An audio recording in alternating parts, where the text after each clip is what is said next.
Hello and welcome to Saki Tech. So this video is about a series of network troubleshooting tools that you can use in command prompt to troubleshoot your network and get some information on your network.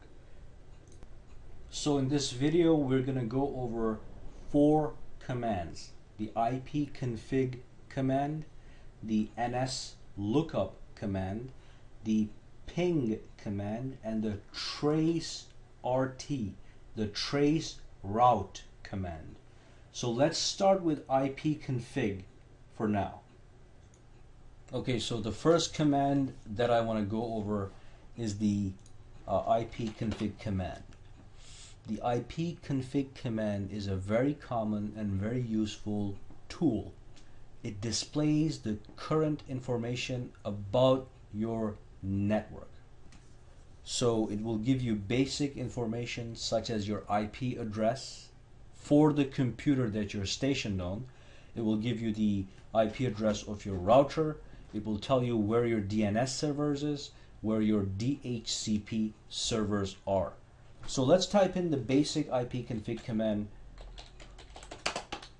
to start. And usually your local area connection is called the Ethernet adapter local area connection. So this is the connection where you plug in your network cable. The RJ45 network cable connects to the jack behind your computer, and this is the information pertaining to that connection. Anyway, you can get your IP address on this screen, which is 192.168.1.10. It's also called the IPv4 address. You can get your subnet mask right here, and you can get your default gateway address here. The default gateway is your router.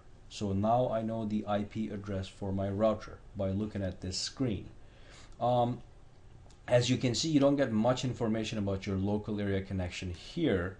So what I'll do is I'll clear the screen, type in CLS to clear the screen, and type in IPCONFIG/all to get more in-depth information about your local area connection. Press enter, and let's go back up to the Ethernet adapter local area connection. This time, as you can see, there's much more information present. The IP address is still here, the subnet mask is still here, the router address is still here, but this time you can also see where is your DHCP server. In my case, as you can tell, the IP address is the same as the router address. That means that my DHCP server is currently residing on the router. And then your DNS server, my DNS server, is also 192.168.1.1. It's the same as my router address. That means my DNS server is also on my router. So you can see how this tool is helpful in troubleshooting and information gathering. Information gathering is a part of troubleshooting.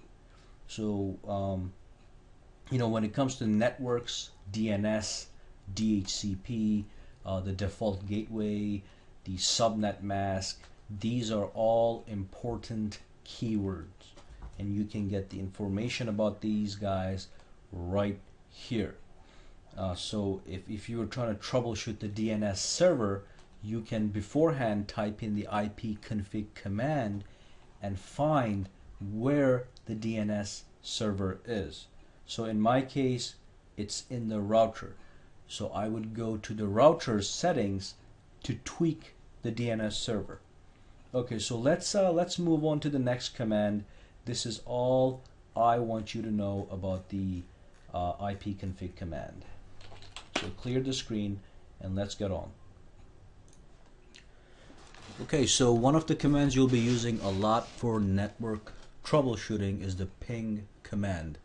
Ping command allows you to send a signal to another device, and if that device is active, it will send a response back to the sender. Now, for those of you who are interested in the details of how this works, the ping command is a subset of the ICMP, Internet Control Message Protocol, and it uses what is called an echo request. So when you ping a device, you send out an echo request, and if the device you pinged is active or online, you get an echo response. So already you can tell why this is a good command to troubleshoot. So for example, if your router is down and you try to ping it and you get no response, then you know that the router is what is giving you problems. So let's run this command a couple times and see what kind of results we get. So let us ping my router. Ping 192.168.1.1. Press enter, and we will analyze the printout here that we got. So what happens is we send out 4 packets to the destination, and the destination responds back with the same 4 packets. So as you can see here, 1, 2, 3, 4. So this is a reply from 192.168.1 and 1. That is my router. We sent out 32 bytes of data and we got back 32 bytes of data, and we got it back in less than 1 milliseconds. Down here you get a summary. So it says packets sent 4, packets received 4, packets lost 0. So that means this is a stable connection. And then there's some statistics here that is not important. So this is how the ping command works. It sends out an echo request using data packets of minuscule size, and then you get a response and you know that the other device is actually alive. So let us ping Google, www.google.com, and see what happens. So we got a similar printout. Let me just bring this to the top.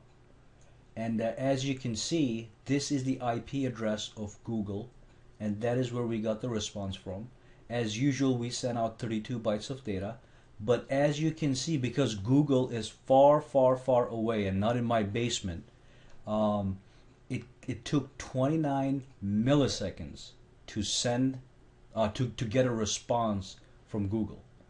And if you look down here again, statistics are packets were sent 4, received 4, lost 0. So the connection was stable. Finally, let's ping a device that doesn't exist. This is going to yield the same kind of results if a device wasn't actually working. So if your router was down and you pinged your router, but you were not going to get a response from it. So let's see, ping 192.168.2.200. Press enter. So we're pinging it right now, and the request was timed out because that device does not exist. As you can see, the ping command is retrying. It's going to retry 4 times. The first packet didn't go through, second packet didn't go through, the third packet and the 4th packet did not go through. And as you can see at the summary, packets sent 4, received 0, and lost 4. So it was 100% lost. The signal does not exist. So if you ping a device, you get no response, and you lose all the packets, that means the system you're trying to reach is not connected to the network. It's having network problems. And this brings us to the end of the ping command. Let's clear the screen and move on to the next command. So the next command is the TRACERT command. So what the TRACERT command does is it lets you see step by step a route a packet takes to the destination that you specify. So if you send a packet to google.com, before the packet actually reaches google.com, it goes through a couple of routers to reach the destination. So it'll go to your router, then it will go to Verizon or Comcast router, and from there it's going to go to all kinds of different routers before it reaches Google servers. So you can also use the term hops instead of routers. So if it takes 10 routers to get to google.com, you can instead say it took 10 hops. So how do you use this command for troubleshooting? Let's actually run the command and see what kind of results we get. So I'm going to run the TRACERT command, and I'm gonna trace google.com. Okay. So as you can see, we're getting a list of each of the routers that we are hitting as we are closing in on google.com. And up here it will tell you what you're tracing, and it'll give you the IP address for Google. Okay, so the trace is complete. Let's see, we have 1, 2, 3, 4, 5, 6, 7, 8, 9, 10, 11.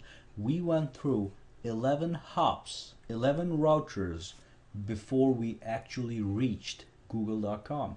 Now if you look up top here, the first router that we actually hit was my own router. I can tell by the IP address right here, 192.168.1.1, and it's the wireless broadband router.home. The next one, because I have my service through Verizon, was Verizon's router. So it clearly goes step by step through all the hops. And then after 11 hops, we were at google.com. What is the significance of this? Let's say your home network was perfectly fine, but there was a problem with the Verizon routers.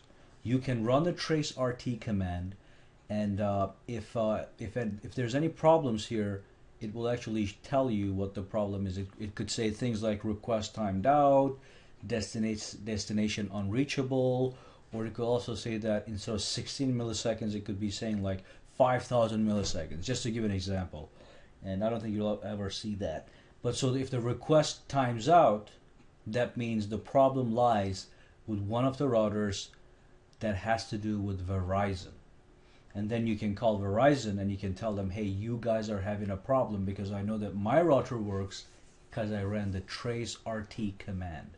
So this is the idea behind the TRACERT command as far as troubleshooting goes. Okay, so that brings us to the end of this command. Let's clear the screen and move on to the final command. Okay, so the final command I want to talk about is the NSLOOKUP command. This command will fetch the DNS records for a given domain name or an IP address. Remember, the IP addresses and domain names are stored in DNS servers.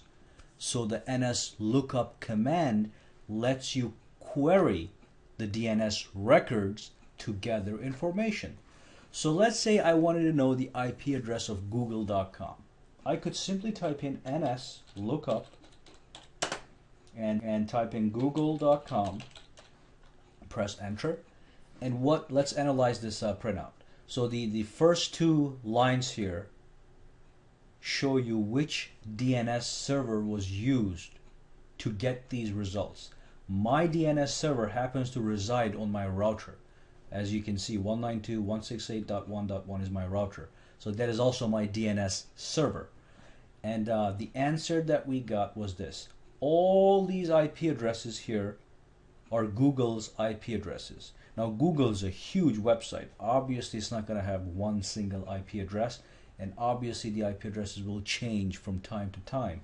But if you type in any of these IP addresses in your browser, it will take you to google.com. So this is the basic idea behind the NSLOOKUP command. Okay, so this brings us to the end of this video. And if you guys liked the video, just click the like button. And if you like my videos, subscribe to my channel, because I will be updating more and more videos of this sort. And thank you for watching. Have a good day, guys.